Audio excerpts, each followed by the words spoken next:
Throughout the 4 weeks of June, we are having 3 nightly devotionals each week for our teenagers here at Center Hill.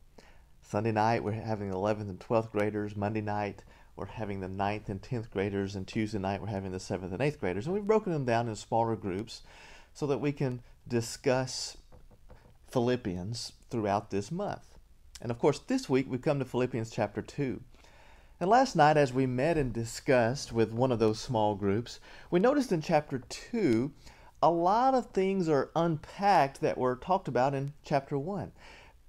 Chapter 1, verses 27 says, "Only conduct yourselves in a manner worthy of the gospel of Christ." And now chapter 2 is unpacking that, what it means to walk as a Christian.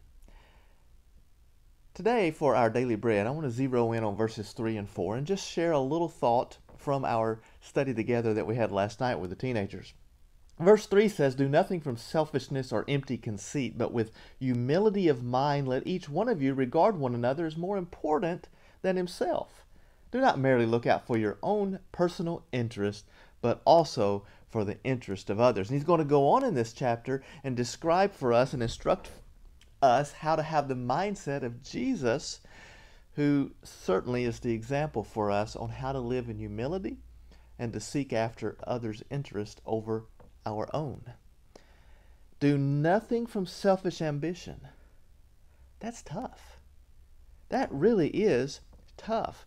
Our actions cannot be motivated by selfishness and by pride, but he tells us what needs to motivate our actions: humility of mind, being concerned about others. That's living a life that is others-focused, not self-focused.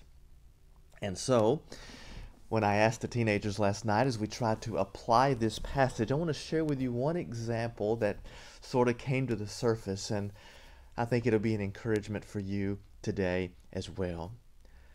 As we were discussing this text, the teens shared with me how they were concerned or how they decided to come to the Devo in the first place.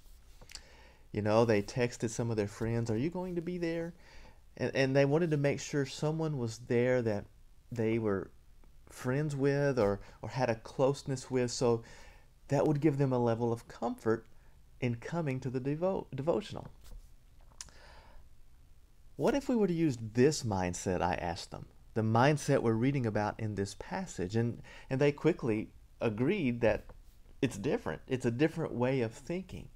By applying this passage to our lives, when we decide to come to a devotional or come to anything involved with church, instead of asking what's going to make me comfortable in being there, you know, whether certain things happen or whether certain people are there or whatever the case may be, this passage instructs us to ask this question: how will my being there help encourage someone else?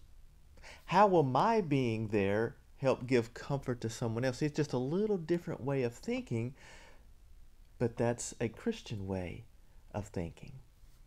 I want to encourage you today as you go about your day to try to change your thinking like that.